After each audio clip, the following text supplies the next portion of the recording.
Good morning to one and all. Myself, Jaydeep Trivedi, your Hindi teacher. 9वीं कक्षा में दोस्तों पिछले लेक्चर में हम बात कर रहे थे चैप्टर नंबर 6 के बारे में, जिसका नाम है मेरी बीमारी श्यामा ने ली। और इसके जो लेखक है यह है मशहूर कवि हरिवंश राय बच्चन जी। दोस्तों पिछले लेक्चर में हमने बात की कि हरिवंश राय बच्चन जी जब एक बार बीमार होते हैं तो उसे अपनी बीमारी की इतनी ज़्यादा चिंता नहीं थी, बल्कि उसे जो चिंता थी तो वह इस बात की चिंता थी कि अपना घर का जो गुज़ार है वह कैसे चलाएंगे। और ख़ास करके उसकी जो ये बीमारी है, इस बीमारी के कारण उसकी पत्नी और उसके परिवार को कोई मुसीबत या समस्या का सामना न करना पड़े, तो ऐसा इसका एक स्वभाव ही था। तो लास्ट लेक्चर में जहाँ से हमने अधूरा छोड़ा था वहीं से मैं आपको पहले कुछ बताता हूँ और इसके बाद हम है वो आगे बात करेंगे। दोस्तों लास्ट में हमने देखा कि हरिवंश राय बच्चन जी कहते हैं कि मैंने कुछ दिनों के लिए ट्यूशन और स्कूल से छुट्टी ले ली। किताबों की बिक्री से कुछ रुपये पड़े थे, उनसे दवाइयाँ मंगा ली और चारपाई पर लेट गया। श्यामा की सेवा साकार हो गई जो उसकी पत्नी थी। डॉक्टर ने निश्चिंत होकर आराम करने के लिए कहा था। जब बहुत कुछ करने को रहता था तो चिंता के लिए कहते हैं कि समय ही कहाँ था, अब तो चिंता ही चिंता करने को थी। तो दोस्तों ये हमने लास्ट लेक्चर में देखा था कि बच्चन जी का ये जो विचार है बहुत बढ़िया विचार है। कहते हैं कि जब बहुत कुछ काम हमारे पास होता है तो हमारे पास चिंता के लिए बिल्कुल वक्त ही नहीं होता। चिंता हम तब करने लगते हैं या चिंता हमारे दिमाग में तब बैठ जाती है जब हम काम नहीं करते और काम के बारे में सिर्फ सोच कर पागल से हो जाते हैं। यदि हम किसी काम को एक बार हाथ में लेते हैं और काम करने लगते हैं तो हमारे लिए चिंता का कोई विषय ही नहीं रहता, चिंता के लिए हमारे पास समय ही नहीं रहता। तो आगे कहते हैं विशेष चिंता भी मुझे सिर पर चढ़े कर्ज की थी, कि अपनी बीमारी से ज़्यादा चिंता उसे अपने कर्ज की थी कि जिन लोगों से उसने रुपये लिए थे कि वक्त पर मैं उन्हें ये रुपये कैसे करके लौटाऊंगा। आगे कहते हैं मेरा इलाज हो या ना हो पर कर्ज की किस्ती तो जानी ही चाहिए, कि उसके नियमित अदायगी के साथ मेरी साख जुड़ी है। मेरी साख यानी कि मेरी इज्जत, मेरी आबरू जुड़ी थी। इसका जाना मेरे मरने से पहले ही मेरी मौत होगी। यहाँ दोस्तों इसके जो उच्च विचार है बच्चन जी के हम देख सकते हैं। कहते हैं कि साख यानी कि इज्जत का चले जाना, यानी कि समाज में बेइज्जती होना, ये कहते हैं कि मेरी मरने से पहले ही मेरी मौत के समान है। तो आइए बात करते हैं अब आगे। श्यामा के लिए में पारदर्शी दर्पण था। उसने पूछा किस बात से चिंतित हो। कि श्यामा जो थी कहते कि उसके लिए में पारदर्शी दर्पण था, यानी कि मुझे देखकर वह सब बात जान जाती थी कि जरूर मुझे कोई ना कोई परेशानी है। तो कहते हैं कि श्यामा के लिए में पारदर्शी दर्पण था। उसने पूछा किस बात से चिंतित हो। चिंता ही खाती रहेगी तो दवा क्या लाभ पहुंचाएगी। तो दोस्तों ये बात भी हमें हमेशा याद रखनी है कि जब हम कोई बीमार होते हैं तो जब दवाइयाँ असर करती है, मगर वह तभी असर करती है जब हम चिंता को छोड़ दें। बच्चन जी कहते हैं मैंने कहा ट्रैक्ट सोसाइटी के मुझ पर 400 कर्ज है, करीब 100 अन्य मित्रों के। तो कुल मिलाकर बच्चन जी ने जिन लोगों से कर्ज लिया है तो उसके बारे में यहाँ बात बताई गई है। उसने जो उत्तर दिया उससे मैं चौंक पड़ा और सहसा उठकर उसे घूर कर देखने लगा। तो श्यामा ने जो बच्चन जी को उत्तर दिया तो बच्चन जी तो आश्चर्य में पड़ गए कि उन्होंने कभी श्यामा से ऐसे उत्तर की अपेक्षा ही नहीं की थी। तो अचानक से वह चौंक पड़े और एकाएक उठकर श्यामा को घूर कर देखने लगे, जैसे श्यामा को एक बार फिर से पहचानने की ज़रूरत हो। उसे ऐसा लगा कि जैसे कि वह श्यामा को जानते ही नहीं। अभी जो श्यामा उसके सामने खड़ी है, जो उसे इस बारे में उत्तर देती, वो श्यामा नहीं बल्कि कोई और ही है जिसे वह जानते ही नहीं। तो उसे लगा कि मुझे श्यामा को फिर से जानने की, पहचानने की ज़रूरत है। उसने कहा था, कर्ज तो मैं तुम्हारे मरने के बाद भी उतार दूंगी, तुम इसकी चिंता छोड़ो। देखिए, तुमने जो कर्ज लिया है या तो तुम मर जाओ तो भी मैं कैसे भी करके ये चुका दूंगी। तुम्हें अभी इसकी चिंता करने की ज़रूरत नहीं है। आगे कहते हैं कि मैं सोचने लगा, श्यामा ने वज्र ही अपनी छाती पर रखकर यह वाक्य कहा होगा, मुझे चिंता मुक्त रखने को वह क्या नहीं कर सकते। तो उसकी पत्नी ने उसके लिए जो असह्य दुख झेला है तो वह बच्चन जी भी भली बात ही जानते हैं। कहते हैं कि ये बात बोलना श्यामा के लिए आसान नहीं था, मगर बच्चन जी के चिंता को दूर करने के लिए, बच्चन जी को चिंता से मुक्त करने के लिए उसने अपनी छाती पर वज्र रखकर, यानी कि असह्य दुख को सहकर ये बात बोली है।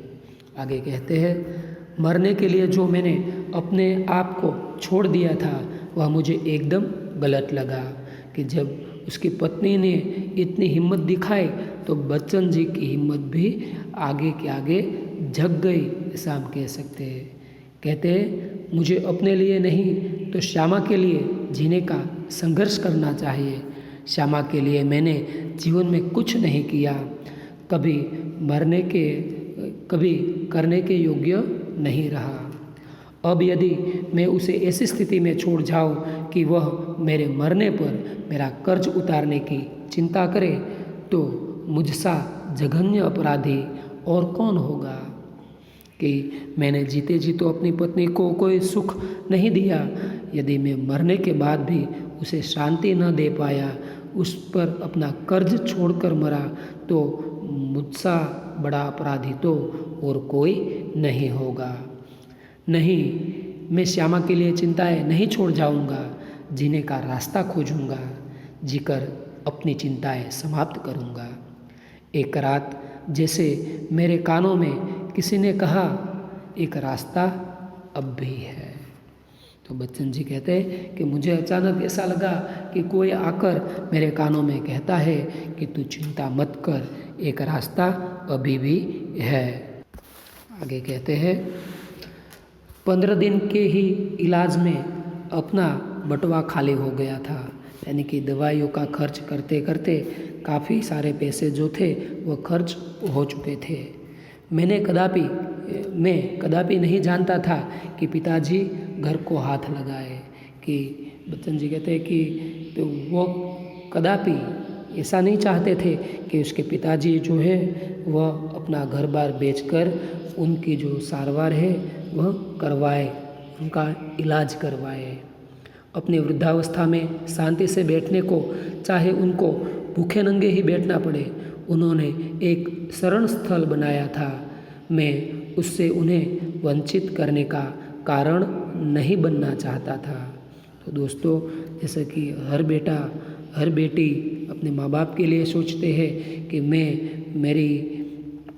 मेरे जो माँ बाप हैं उनके लिए एक बोझ नहीं बनना चाहता।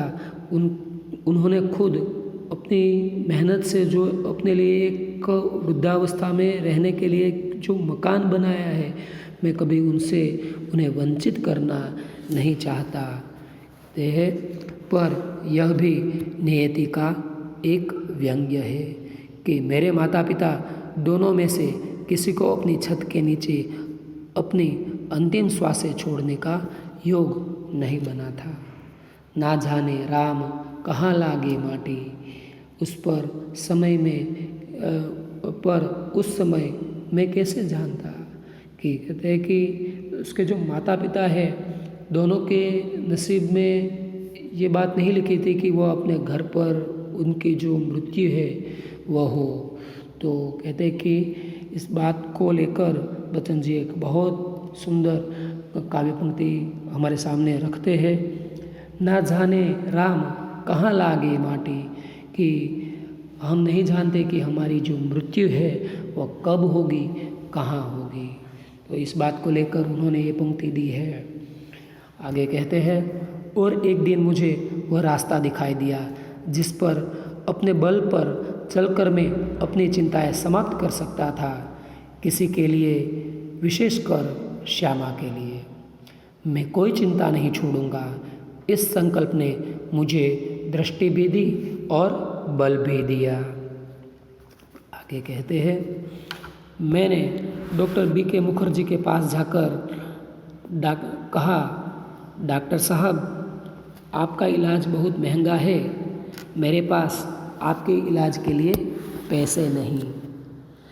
इसके पूर्व मैं कुछ और कहूँ या पूछूं, उन्होंने अपने बदनाम मुंहफट स्वभाव से मुझे कहा, पैसे नहीं है तो जाओ मरो। तो देखिए दोस्तों, यहाँ जो डॉक्टर बीके मुखर्जी का एक रवैया है, हमें एक अपमानजनक बात लगती है कि आप में से भी कभी कोई भविष्य में भी यदि डॉक्टर बनता है तो ये बात हमेशा अपने दिमाग में रखनी है, अपने दिल में भी रखनी है कि हमें सिर्फ पैसों के लिए डॉक्टर का व्यवसाय नहीं करना है। जो गरीब इंसान है, जो ज़रूरत वाला है, तो कभी उनके साथ ऐसी बदतमीज़ी से कभी भी बात नहीं करनी चाहिए। दोस्तों आगे कहते हैं, मुझे जीवन में चुनौती से ही बल मिलता है। वे मुझे 100 बरस जीने का आशीर्वाद भी देते और शायद जीने के लिए संघर्ष करने का मुझ में इतना बल न आता जितना मैंने उनके जाओ मरो शब्दों से संचय किया। कहते हैं कि यदि डॉक्टर बीके मुखर्जी मुझे कोई अच्छे से अच्छी दवा देते या मुझे 100 बरस जीने का आशीर्वाद भी दे देते तो भी मुझे संघर्ष करने का इतना बल नहीं मिलता। तो दोस्तों यहाँ मैं आपको बोलूँगा कि हम हमेशा ये बात सुनते हैं और हमारे जो पेरेंट्स हैं, हमारे जो टीचर्स हैं, वो हमें बार बार बोलते हैं कि इंसान जो है वह ठोकर खाकर ही आगे बढ़ता है। तो यहाँ बच्चन जी को ये जो बीके मुखर्जी के जो शब्द थे उनके द्वारा जो एक ठोकर सी लगी, तो इसके कारण उसके जीवन में जैसे कि एक नई शक्ति, एक नई ऊर्जा का संचार हो गया और उसे 100 वर्ष जीने की एक लगन सी लग गई, एक आशीर्वाद जैसे उन्हें मिल गया। क्या कहते, लड़कपन में मेरे पड़ोसी बाबू मुक्ता प्रसाद ने लुई कुने के पानी के इलाज से मुझे परिचित कराया था। मेरी ऐसी बीमारी के लिए ठंडे पानी के टब में बैठकर सिट्स बाथ लेने का विधान था। एलोपैथी में क्षय के रोगी को दूध, घी, मक्खन, अंडा अधिक से अधिक दिया जाता था। कुने के इलाज में चिकना मना था। सिर्फ कच्ची सब्जियां, फल, भीगे चने, गेहूँ आदि पर रहना था। न दवा पर कुछ खर्च, न खुराक पर कुछ खर्च। यही इलाज तो मेरी स्थिति के अनुकूल था और कामकाज साधारण किए जाना था। तो यहाँ दोस्तों बच्चन जी जैसा चाहते थे और वैसा इलाज यहाँ उसे अपने दिमाग में मिल गया कि बचपन में उसके पड़ोस में जो मुक्ता प्रसाद रहते थे उन्होंने उसे लुई के कुने के पानी के इलाज से परिचित कराया था कि सिट्स बाथ लेने का विधान कहा था और जो एलोपैथी में दूध, घी, मक्खन, अंडा अधिक से अधिक दिया जाता था, तो जिसके कारण उसे काफ़ी खर्च भी होता था, काफ़ी पैसे जो बर्बाद होते थे। तो अब उसे जो मुक्ता प्रसाद ने बोला तो उसके लिए उसे ज़्यादा पैसे भी खर्च नहीं करने थे। तो इसके कारण ये जो स्थिति थी, ये इलाज उनकी स्थिति के अनुकूल था और कामकाज भी साधारण वे कर सकते थे। तो बच्चन जी के लिए ये बात तो बहुत ही आसान थी। कहते हैं कि मैंने बीके मुखर्जी का नुस्खा फाड़ डाला और कुने के अनुसार सिट्स बाथ आरंभ किया। तदनुसार खुराक आदि रखी। स्कूल भी जाने लगा, केवल रात वाली ट्यूशन जो थी वह छोड़ दी। उसका मुआवजा एक तरह से किताबों की बिक्री से मिल जाता कि रात के ट्यूशन से उन्हें जो एक इनकम मिलती थी, जो पैसे मिलते थे, तो उसका भुगतान, मुआवजा का मतलब होता है भुगतान, उनका भुगतान इस तरह हो गया कि बच्चन जी की जो किताबें थी वह अधिक से अधिक अब बिकने लगी। श्यामा ने मेरा विरोध न किया। जीवन भर में जिस रास्ते पर भी चला उसने स्वस्थी पंथा कहा और मेरे पीछे चली। देखिए, श्यामा उनकी पत्नी, जो उसका एक गौरव सा है, कहते हैं कि कभी श्यामा ने बच्चन जी का विरोध नहीं किया। बच्चन जी जिस रास्ते पर चलते, जिस रास्ते को अपनाते, वह उस रास्ते पर स्वस्ति पंथा कहकर हमेशा उसके पीछे चली और श्यामा ने हमेशा के लिए उसका सहयोग किया है। मेरी स्नान चिकित्सा के संबंध में भी वह प्रतिदिन अपनी सेवा सहयोग देती रही। सबसे अधिक अपने इच्छा बल से उसने मुझे अपने रास्ते पर न ठहरने दिया, न पीछे फिरने दिया। राह पकड़ तू एक चला चल, पा जाएगा मधुशाला। जो बच्चन जी की मधुशाला की ये मशहूर पंक्तियाँ हैं, यह उन्होंने यहाँ पर अंकित की है। लेकिन अपने अडिग इच्छा बल से उसने जो सबसे बड़ा सहयोग दिया और जो सबसे बड़ा चमत्कार किया वह यह था कि जितने दिन मेरा इलाज चलता रहा उसने अपने सारे रोगों को जैसे किल दिया, यानी कि जैसे कि रोक के रखा और कभी एक उंगली दुखने की भी शिकायत न की। कि दोस्तों, जितने दिन बच्चन जी बीमार रहते हैं उतने दिन श्यामा ने कभी भी एक बार भी ये शिकायत नहीं की कि आज मुझे ये छोटी सी भी शारीरिक परेशानी है, मेरे शरीर में छोटा सा हिस्सा है, एक उंगली जैसे कि तो उंगली भी दुखती है, ऐसी कभी उसने शिकायत न की। शायद उसके प्रति इस निश्चिंतता ने मुझे अपने रोग से लड़ने में जितना बल दिया उतना किसी चीज़ ने नहीं दिया। कि इंसान बीमारी से तभी लड़ सकता है कि जब वो निश्चिंत हो।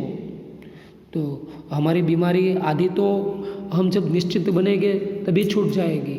तो श्यामा के लिए जो बच्चन जी की निश्चिंतता थी उसने बच्चन जी को इतना बल दिया कि उसकी आधी बीमारी तो वैसे ही चली गई। इस आत्मनियंत्रण, आत्मनिग्रह, इच्छा बल, हठयोग की समझ में नहीं आता उसे क्या नाम दूँ। बड़ी महंगी कीमत चुकानी पड़ी उसे।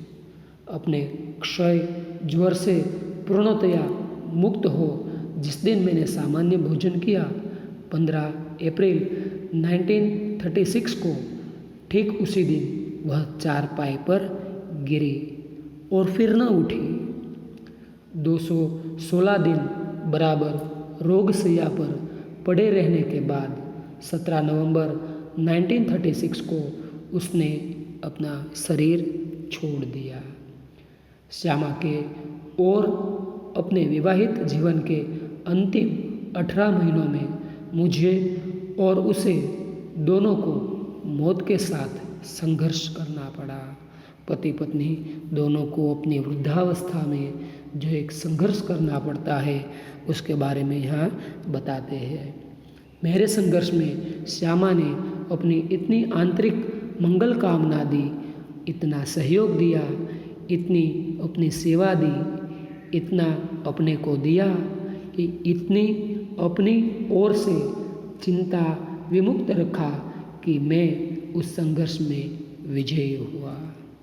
कि उसकी पत्नी का जो प्रेम भाव, उसका सहयोग, उसकी सेवा, सारी बात हमें एक आकर्षित करती है कि बच्चन जी की किस तरह से उन्होंने देखभाल की, किस तरह से उन्हें संभाला।